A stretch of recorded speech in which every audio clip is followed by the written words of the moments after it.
I'm going to kick it over to you two. I obviously did not see Saw 10, so you guys can take it away with a little bit of Saw chatter. Do you want to kind of run through the? I'll take it away. So I'll kind of run through what Saw 10's about. So actually, maybe you know. You are the Saw guy now, Tyler. Yeah, Resident Saw guy. Is this between true. Saw 1 and 2 or 2 and 3? Yes, One so and 1 and two? 2. Okay, so this takes Wait, place what? between. What? Yes. So this is like it brings it really back to the roots of the franchise. Mm-hmm. This is like old school Saw. Oh, I did not know that. So this movie. That's why I think you'd enjoy it. Yeah. No, it's also the longest movie of the franchise. So it's between Saw 1 and 2. And basically the synopsis of this movie, just kind of getting into it without going into spoilers, is this is when obviously John Kramer has terminal brain cancer and he's trying to figure out a solution. Obviously we see in Saw 3 is when he kidnaps the doctors to make them do the surgery on him. But what we kind of see in Saw 10 is that before this, he had another opportunity to try and get rid of his brain cancer through this very experimental surgery / drug cocktail that was being released. That was basically able to like turn on and turn off certain cells and was able to heal all these world biggest diseases and problems. But quickly, with the big behemoth that big pharma is and big medical is, when someone's out there creating a cure for all the biggest diseases in the world, they're quickly going to want to nip that in the bud because that's their cash cow. That's how they make billions, maybe even trillions of dollars in industry, is just trying to treat people's cancers, treat people's biggest issues. So the guy has to go into hiding. John Kramer, through a guy at a support group at a cancer support group. This guy's like, hey, he finds him a couple months later who's like, doesn't have cancer anymore. He's completely good. He had pancreatic terminal cancer. And John Kramer's like, how the hell are you better from cancer? And he's like, well, like, this very experimental guy. He has this kind of new method, but it's underground because the drug companies are trying to take him down. I have his contact. Here you go. So then John Kramer gets in contact with them, finds out that they're in Mexico. And this kind of sets the whole thing in motion as John Kramer goes to get this experimental surgery and drug cocktail done to get rid of his brain cancer. This movie is about 2 hours long, but it's by far the most character driven. Like there's probably a good 40 minutes, probably maybe even longer in the beginning. That's purely just like a drama, almost a man that's dying of cancer, trying to seek out a solution, going to Mexico, traveling. A lot of touching moments that really humanize him, where he finds a kid with a broken bicycle and he helps fix the wheel. Like really just a very interesting character study that we're not used to in the Saw franchise, especially since like Saw 1, that kind of really gives some more background. But I think by far this is the most character driven character study of both John Kramer and Amanda as well, because obviously she's back because it's between Saw 1 and Saw 2. So that kind of sets the stage. It's John Kramer going, and I don't know if this gets into spoilers because it's kind of what like the movie's about. Basically they scam him, and it was what they do. And this isn't a spoiler. This is kind of what, I mean, don't they? Yeah. Is that a spoiler? Well, did you see the trailer? It's kind of like, well, I mean, okay, No, to be fair, if it's a Saw movie, there's going to be something that happens where he's going to have to get some justice for it. But I guess so. Yeah, I guess so. yes, and I mean, if See you what really people like being in the comments, just being like, John "I'm literally Kramer just about to watch is this." literally Batman. no, so the last thing I'll say before we get into like our review, just to set the stage, is basically he realizes he gets scammed. They cheat him out of money, and Jigsaw doesn't like that when people fuck with other people's livelihood, people who are dying of cancer and looking for hope and one last opportunity, and they scam him out of money. So with that, Seth, we'll turn over to you. What are kind of your initial takeaways and what reviews? Sorry. Well, one thing from me, you just saying like he goes to like Mexico to like seek out this like weird place to like cure. That sounds like Doctor Strange when he goes to Carmitage to like cure his hands. It's like it's like a complete whim. Fair. And I mean that happened by Scott Derrickson, is also a horror director, true. so the tie-ins are there. Yeah. They did that. That's what on Twitter earlier made me laugh. They did that thing when they go to Mexico. Did you see it, like with the color saturation? What they do in like every film? Oh, it's like yellow. Is They it just, orange like, or yellow or something? Yeah. It's like that's got to be the ridiculous. funniest Like, thing. Guys, it's sunny so and hot in ridiculous. Mexico. We'll let you know that by turning on this filter that It's basically crazy. the Narcos filter, that I call it, because that whole show is just like orange and yellow hues. It's ridiculous, man. Yeah, so I liked it. I think this is probably one of the only Saw films I have above a 2.5 are obviously Saw 1, Saw 2, Saw 6, and this one. I haven't watched some of them in a long time though, so I will say that, well, other than the first one and this one. But I thought it was good. I think it's a, you know, I mentioned in my review, it's a good little concoction, good little mix of like dramatic and emotional beats in the first kind of half. where we see John Kramer's like human side, and we go through his path, and it's surprisingly emotional at points, but then it really pulls you back in to the foundations of the Saw franchise and really brings you back to day one with just some really just squirming, juicy traps that actually, there was like one or two, and I texted Tyler this last night, that actually made me feel like, what the fuck? It made me feel a bit uneasy. And so, do you know when I told you before that I had a story about this? This is what the story was about? It's not even a good story, but like, this is, bear in mind, this is an overreaction, right? Were you stuck in a Saw trap? Yeah, kind of. Yeah. So, when I got in the cinema, there was, I'm not going to say what Saw, because I think the big thing about Saw is you don't want to know what the traps are. It's not the eyeball. The eyeball trap comes in early. They get out of the way early. It's also, just quick note, love that, because that's the poster, that's the trailer, the eyeball trap, that's everything they're doing. I was worried about that. And it's just like a quick in the beginning, barely even a part of the movie. And I love that. Like, it's not a part of the movie at all. Yeah. I was really glad. I thought that would be like the staple trap, but it's definitely not. Mm-hmm. So there's one trap, probably the first one that comes up, that like made me feel uneasy. And there was this woman like at the end of the row, and I literally heard her say, "I'm going to be sick," and she actually had to run out. And this sounds like I'm like marketing the film, do you know what I mean? But that's actually happened. Like she was like she literally got up and ran out from like the bottom of the fucking cinema screening, and I was like, Jesus Christ, like why are you ever had to run out? And then there's a trap that comes after that, Tyler. You know which one I mean? We'll say some good spoilers, because I think traps are a big part for Saw fans. Yeah, one that involves a head. And I was like, Jesus Christ, like, that made me feel a bit uneasy. And I think that's the great thing about the Saw film, is that we've kind of lost that, because it went back to the basics with John Kramer's story, who I really like, and I always really liked as a character. We had some real originality with the traps. We had some fun moments. We had some scary moments. Not scary, but like cringe moments, I guess. I think that's why it succeeded. Do I think it's a great film? No, so I don't have it that highly. I rate it a 3 out of 5, so it's certainly not high. Well, comparatively to the recent Saw films, it actually is. But I don't know. I think they did what they had to do here. I think it's to have even a 10th film in a franchise be good in any way is fucking rare. Let's be honest. I have to see like Fast X this year. But yeah, I thought it was 3 out of 5 for me. A good mix of surprisingly emotional beats and sadistic carnage, which is exactly what we wanted and expected. I think Saw fans, if you're a big Saw fan, obviously you've probably seen it already, but if not, go and see it, because you'll probably really like it. So yeah, 3 out of 5 for me.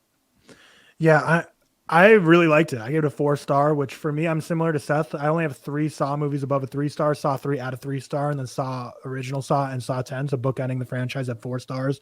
Other than that, not a huge fan of the series, although it doesn't get too low for me. I think Jigsaw is my least favorite, but there's a lot of 2 and 2.5, so it never really dives to like the really shit tier for me. But I'm really happy for Tobin Bell on this, because I feel like they finally gave him an opportunity to actually show some true range. He's obviously been great in other Saw movies, but they gave him like I mentioned before, like full like 40-50 minutes of just pure dramatic acting that I thought I did not expect him to have that kind of acting chops. So really enjoyed that. I really like him. Yeah, I really like his presence. I really enjoy it. He crushed it in this movie. The thing that I think really does well about this, if we're regrounding the franchise, is you have to, it's a weird way to put it, but you almost have to earn the traps. Like Saw 3D is the biggest, I agree, biggest offender of this, where it was just trap in Saw 3D, and it was like crazy, wildest things ever. This one, like the traps are disgusting, but you kind of have to earn them. Like they're really, like there's the eyeball trap, like we mentioned in the beginning, but other than that, you don't get to the first trap until like maybe an hour 20 in, something like that. Like, and you really have to earn them and sit with them, and that makes them just so much harder to stomach. You mentioned a woman got sick in your screening. I was close. There was a fight or flight moment for me, and we'll get into spoilers when we talk about the traps. There was a legit fight or flight moment for me, which it was like 3 p.m. when I saw it, and I hadn't eaten anything that day, but I don't think that was the reason. I think genuinely just because the trap was gross. But I didn't have like a soda or snacks or anything in the theater. But there was a moment where my palms are sweating. I was feeling lightheaded. I almost got a little dizzy. I legitimately had a fight or flight moment where I was like, I might have to dip out of this for a second. Like, I'm feeling not good right now. Because when I want to know which one it was. We'll get there. Because when you watch a Saw movie or any gruesome movie at home, it's easy to remove you can kind of look away. The volume, even if you have your volume loud, it's never movie theater volume. So even if you're in a movie theater, if you have to like avert your eyes, you're still getting the loud ass speakers pumping the sound, and the sound design's obviously disgustingly great. So yeah, it was a lot for me, but I made it through, soldiered on, mainly because of just peer pressure. I was like, I'm not going to let these people think I'm bitch made for leaving right now. So, because there was one other person who left at one point. I was like, I wonder if they went and got sick because they kind of just. How many people were in your screening? Was it like a really busy one? It was like a half full theater, so not super busy, not super empty. But yeah, I was like, I can't let these people think I'm bitch made. So yeah, with that, I give it a 7.7 out of 10, which is like barely under the first Saw for me. And people have been saying that it's their favorite Saw in the Saw movie ever in the franchise. I can see why. Like I don't. Where does it? It's number 2 for me. Number 2, which is where I was expecting it to be. But either 2 or 3 for me, maybe 3. I think. Yeah, so it's pretty high. Yeah, so we'll get into spoilers now. So George, don't listen to this. Yeah, I was gonna say I'm gonna take my headphones off. Do you I actually don't want just to like listen. hit a wave when you're done. when the spoilers thing come off, you'll know. So we'll pick up from my synopsis where I left off. He was scammed. Basically, he finds out that this company takes, which honestly I was confused about because they didn't. Maybe I just missed it briefly. I don't remember them saying like there's a huge money exchange he was paying them. So I guess I kind of missed the part where he had to give him $250,000. But basically, they kind of just travel around like a circus almost, where they just come into town, get a couple cancer patients, have them pay them, $250,000 to $500,000 to cure their cancer. Don't actually do any surgery on them. Kind of, with John Kramer, they basically did his head surgery.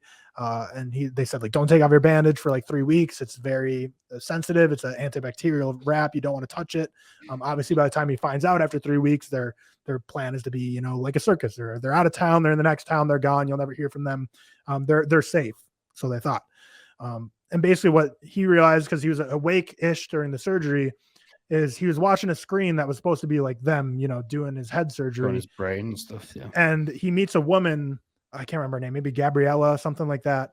Gabriella. Yeah. Who he has a nice intimate connection with at the kind of hotel retreat area where the whole surgery takes place. And he's like, she was a really nice girl.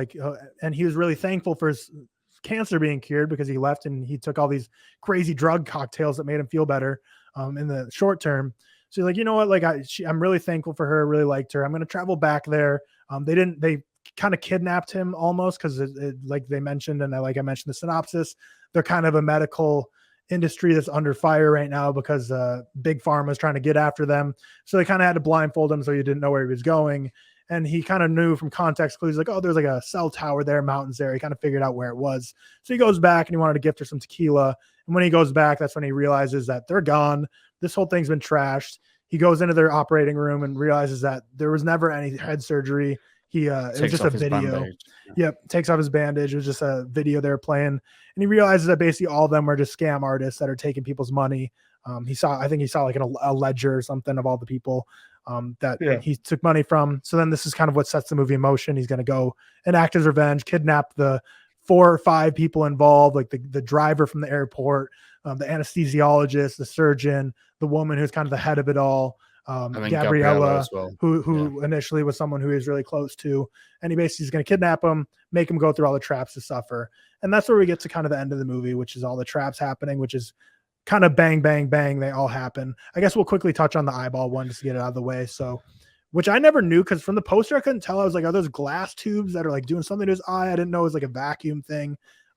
That was gnarly, but it was quick. And almost it didn't really get me. It didn't really make me queasy. Like the finger snapping almost looked too fake to where I was like, yeah, it didn't work on me at all. It didn't make me cringe. I kind of like it though, because there was a worry, which we mentioned earlier, that this would be like the poster trap. I mean, it was like the staple in the film.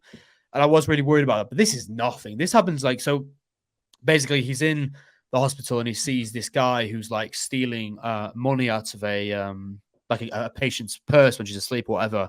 And then he imagines himself or, doing this eyeball trap towards him. And then he sees him, the guy puts the money back and he's like, good decision. John Kramer says like, good decision. So this really is nothing. And this lasts like 2 minutes, if that, but it didn't really have an impact on me. I thought it was cool. I really like the shooting style of it, but I'm just really glad that this wasn't used as like this staple trap and that they had so much to offer, because I think that was a really good decision from them.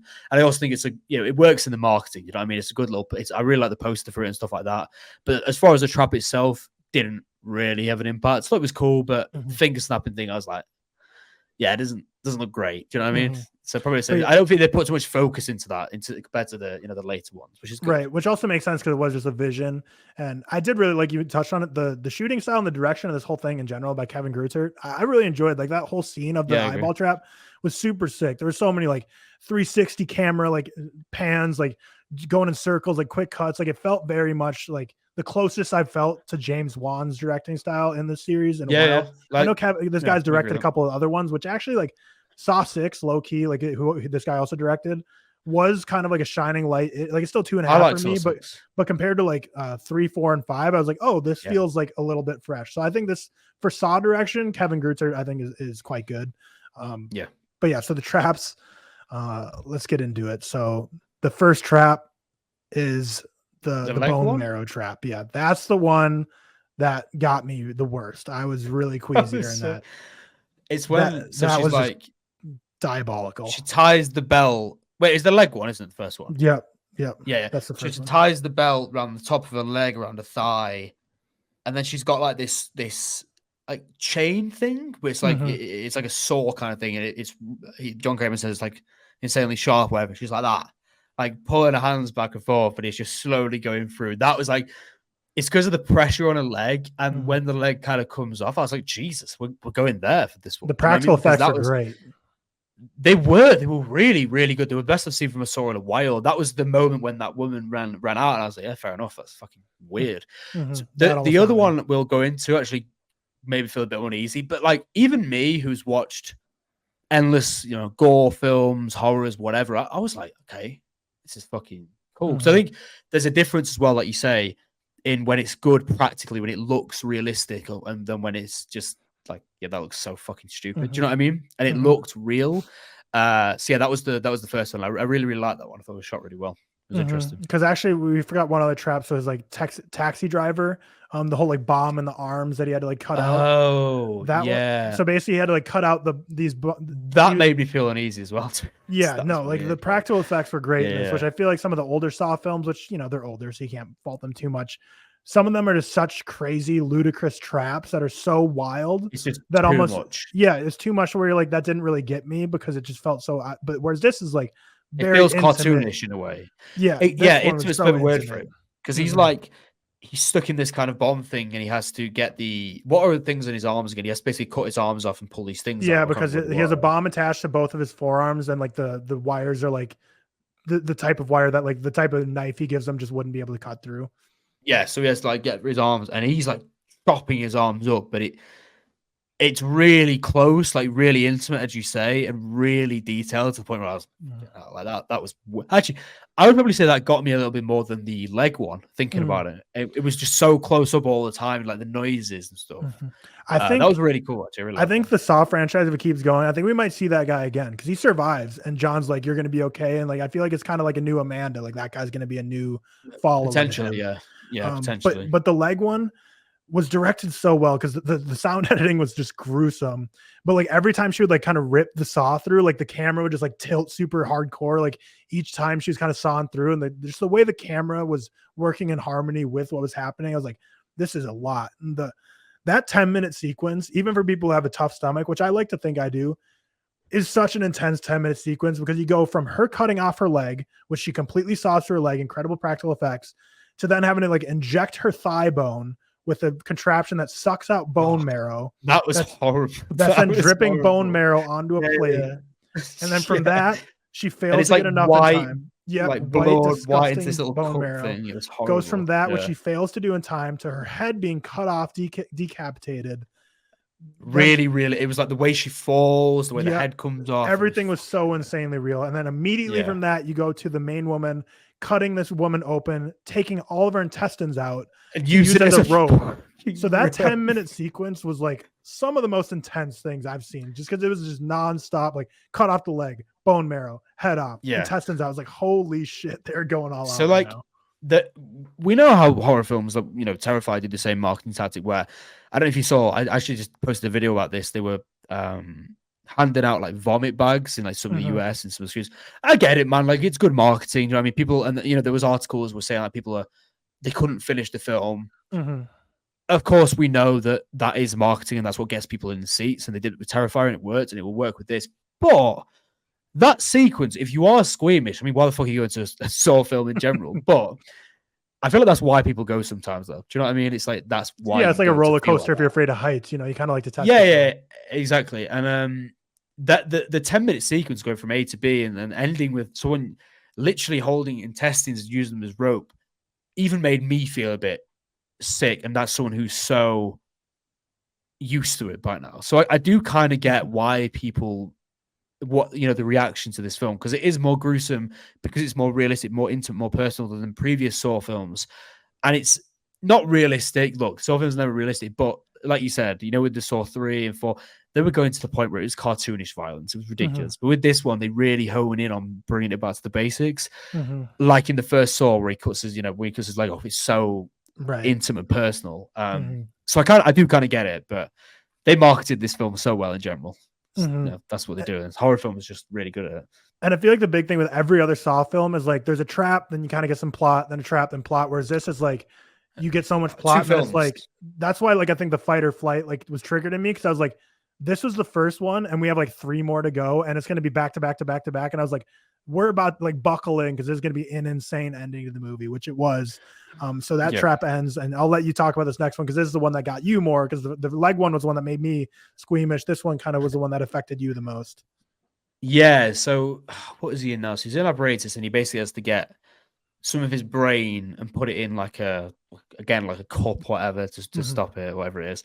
Yeah, he had to get a certain weight of his brain cut off. Certain weight of his brain. Yeah. And it's like, so he first gets this kind of drill, and he's like, when you see a spy film or a heist film, they have a laser and they cut round a window with a laser and makes a perfect circle and they just pop through it. It was like he did that with his head. And then he goes into his brain and he's picking at his brain and grabbing out a little lump, and it's so realistic in the way that it is. And he's picking out a little bit of his brain and just plopping it in this cup. And I was like, Jesus, that makes me feel weird. I was just kind of thinking about the feeling of someone in your head, literally in your head, not metaphorically. And it was the way he did it, where he kind of just has this perfect circle that pops off, and then he's just in there with a fork or something, whatever it was, and just grabbing a little bit of it out. And I thought that was really cool and something new and something refreshing. And I really enjoyed it. I think the traps were a really successful part for that reason. So, and I love the thing, his kind of theme he's going for with the trap is you guys act like you're surgeons, but you're not. I'm going to make you do some surgeon shit.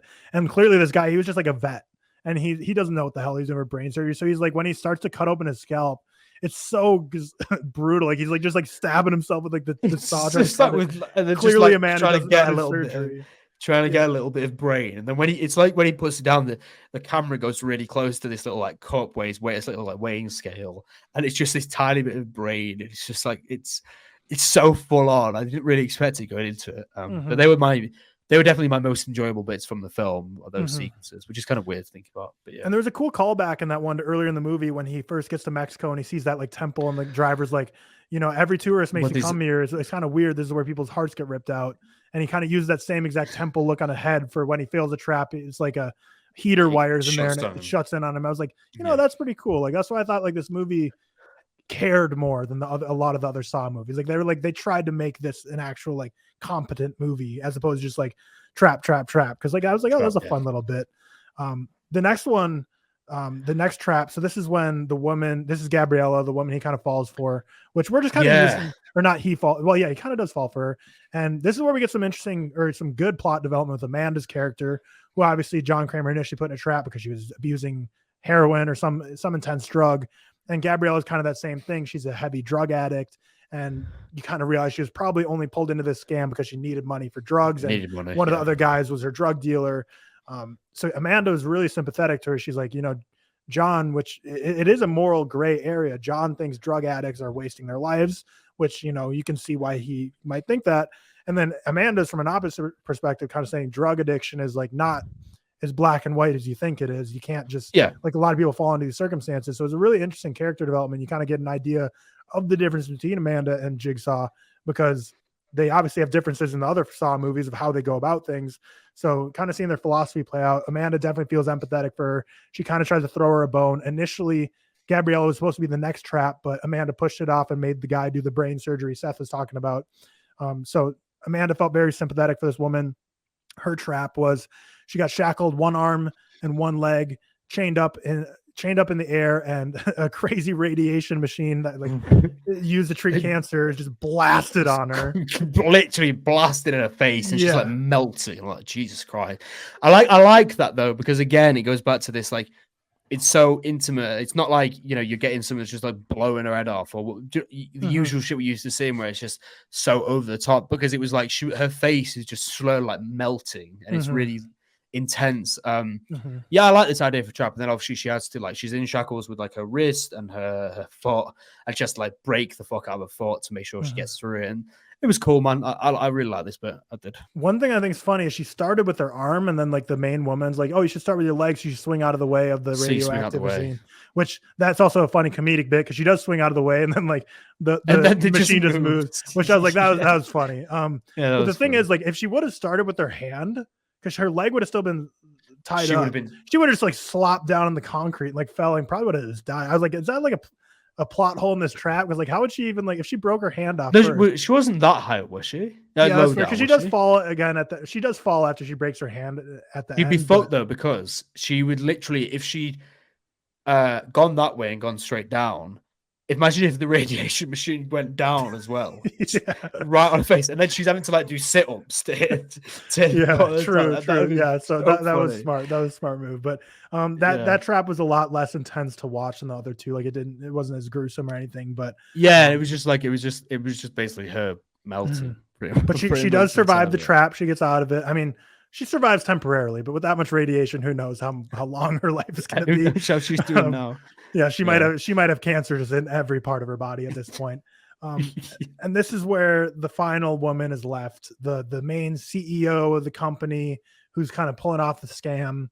And he kind of leaves the final trap for her. But they kind of pull the rug out from under. We forgot about the guy. We forgot to mention the guy coming in. So the like guy, you go ahead. Go ahead. So John Kramer saw him at the hospital when he was about to get his treatment. And he said he had just or something. Yeah, I can't remember what it was now. Like a kidney? Was it kidney? I thought it was thyroid. So I think it's like thyroid. Yeah, that's it. And he said he just had thyroid, for thyroid cancer, whatever. And then he basically turns up at the what's the word? Like what would you call it? Like warehouse? Warehouse? Yeah, warehouse. Yeah, he basically turns up, goes upstairs, and he basically is coming to, well, what we think is to get his money back, because he also, what we think, realized that it was a scam, comes to get his 250 grand back, whatever. And then basically he goes inside, he gets captured by John Kramer and Abby, and then and then basically the whole time he's like disputing whatever, and then we kind of find out that this whole time he's basically he's also in on it. And he's like the boyfriend, I guess, the partner of the main woman. And then what happens then? So they set up the trap for her, don't they? Yeah. So kind of basically what at this point she's like, is he like her husband or something, or just partner? No, I don't think so. I think it was like a partner, but she was clearly like using him. It was like a case. It was a very one-sided kind of thing. Yeah, it was like an intimate relationship in terms of like intimate, because she like kind of plays on that to make him more like loyal to her or whatever. But exactly, yeah. So at this point, he kind of is like, you know what, I'm done with this. Pulls a gun on them. He's like, we're shutting this down, John Kramer. Like, and kind of reveals like he was in on it. He's like, go release my wife, or I'm going to kill you too. Or not wife, whatever. I keep thinking that partner, partner. So then I can't remember. So then basically the final trap was like, there's these two shackles on each side of this pendulum table that kind of moves with the lever. And this trap was ridiculous. Yeah. And what this was like going to be basically what the trap the main CEO woman was going to go to, but now the rug's been pulled, and they kind of forced John Kramer and you'd think it would be Amanda to go in that, because there's two shackles. It's kind of hard to talk about without like revealing like the ending. So just quickly, like John and Amanda knew this was going to happen. They planned this whole thing. They like knew that they were going to, like, they kind of wanted them to think that they were going to get out of this and trap John and Amanda. The classic Saw twist, kind of double twist. Right. Which I felt dumb after that I didn't see coming, but I didn't see it coming. And I feel like I actually didn't, to be fair. Okay. I didn't. I was worried I was going to be like an idiot. Be like, I didn't see it coming. But I thought it was quite good. Actually, we should have done, because we know what Saw's like, but I just didn't really think about it. So there's two people on that platform, and you think it'd be John and Amanda because they planned this out. It's like, oh, it'd be us two. We know how to operate these levers to kind of game the system to get enough air to kind of go through this trap to survive. But they just shackle Amanda to a pole. At this point, the kid's outside playing soccer once again, up against the wall. You kind of realize he's just kind of like a boy that lives in the area. The groundskeeper's son, I think, and he's not in on it. He's just someone who lives near the area. But he's playing in soccer outside, and the woman kind of realizes, and John Kramer's big thing is he doesn't kill innocent people, or he doesn't kill anyone according to him. He only goes to people that need to be tested. They are wrong ethically in some way. Whereas this kid, he's like a 7-year-old, maybe younger, just a young kid who's just playing soccer, completely innocent, super nice little boy. She kind of kidnaps him and shackles him to the other side. So then it's John Kramer and this boy that enter this trap, which it's basically they get waterboarded, but with blood, and it's crazy. A lot of blood, crazy amount of blood, like a crazy amount. They're just completely like being suffocated by like floods of blood. It was fucking insane. And I think what the intent was, because obviously we know that they planned on doing this trap to kind of make them think, because the big thing is that he hates the CEO woman for is giving false hope to people that are going to die, but she gives them hope and thinks they aren't going to die, which is the big point here, to be like, oh, you trapped Amanda and John Kramer. But the shackles that they were in, they were able to release them. They weren't actual shackles. But I think what the intent was him and Amanda, the intent was them to go into it. They would know how long about to kind of do each side. They probably planned 30 seconds switch off so we can get our breaths and survive this thing. But obviously with the little kid, John Kramer's like, fuck this, dude. Like, I'm not getting, the kid pulls it on his end and he tries to tell him not to. But then kind of the final minute of the trap is just on John Kramer, because he's like, I'm not going to let this kid suffer. Like, he's not signed up for this.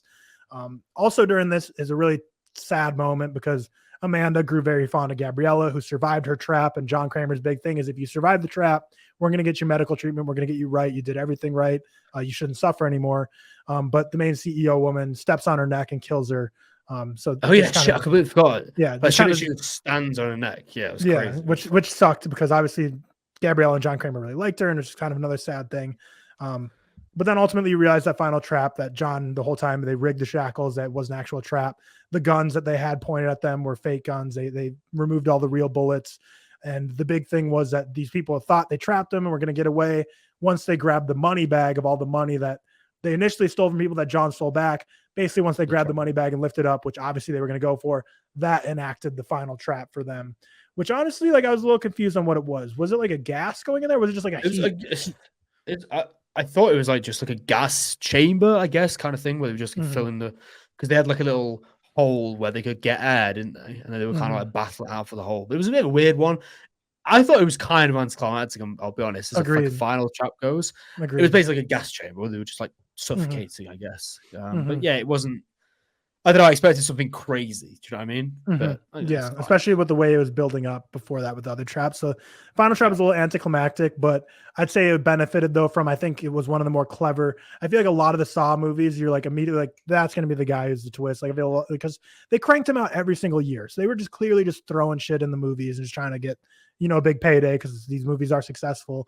Whereas this one was genuinely felt like they had care in it, and the traps were interesting. And I thought the woman who played the CEO was great. Like, she was very good at playing the hateable woman, and I thought she did quite good. So, you didn't like her? No, I didn't like him. Her partner? I didn't think he was very. I thought she was cool. Like, I don't know, the ending for me was kind of. It felt like she was really good. More than it did, yeah. It kind of did, yeah. It did actually, because it was kind of silly. But I mean, I guess that's the thing, isn't it? Maybe it's just not for me. Specifically, him though, I didn't think was great. Like, it's like I feel that. I thought the woman. I didn't think she was. Yeah, she was all right. She was good. Especially for the most of the film. I didn't love the ending, but she was really. She fit the role. But I don't know. I just didn't think he was the right actor for that character. Like, his voice, I just don't think worked. I don't know. I didn't really. I just didn't really like him. I liked his character. I just didn't really like him playing that character. Do you know what I mean? No, I feel that. He was the only kind of letdown for me. And at this point, the movie kind of ends with they die in the gas chamber. John Kramer and Amanda escape all right. We kind of mentioned that there's a couple people that survive. Well, there's one person that survived, the driver. He survived his trap with the bombs in his arms. That I maybe have an inkling that could be someone, a face we see again, but it's hard to tell because it's between Saw 1 and 2. So, like, what is the timeline of Saw 11 going to be? Because let's be honest, they're making a Saw 11.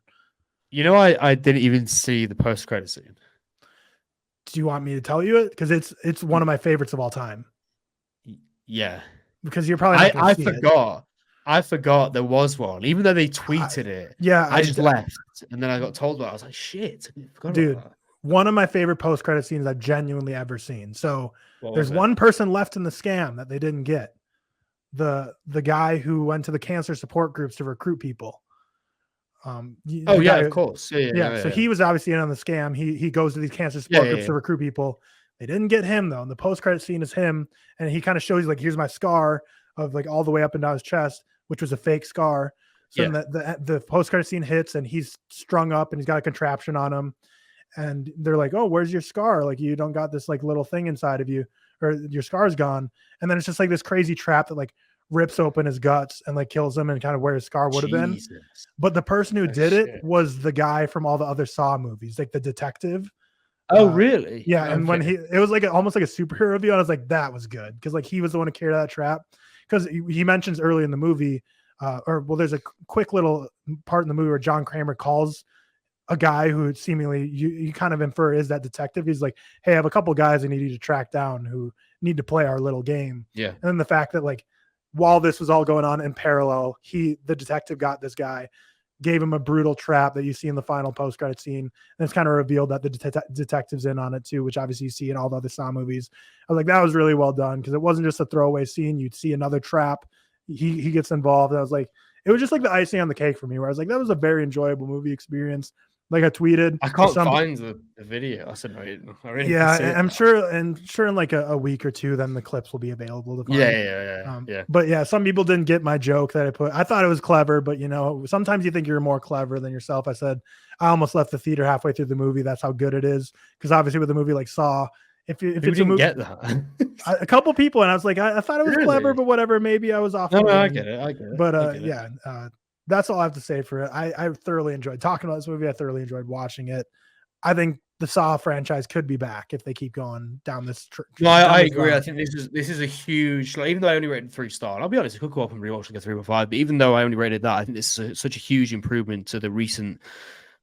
They've tried to expand on everything, but this was really going down to the basics. And if they carry on the story they've currently got, this could be back. I would maybe even say that, to be honest. So yeah, I get it. So a 3-star for 3-star for Seth, a 4-star for myself. Oh, hey George. Hey guys. If you're a fan of Saw, go see this movie. I can't recommend it enough if you're a Saw fan. And I think this could be something that brings in new fans to the franchise as well. Because I'm not gonna say I don't think so. You absolutely don't have to see all 9 movies for this. Just watch the first one. Yeah, the first one's the only one you need. Maybe the first 3 to get some better context ideas, but definitely the first 3 is all you need. The first one is great. If you watch that, imagine if you had only watched that one and the first one. You know, that'd be a pretty good double bill, wouldn't it? Really? Yeah, definitely.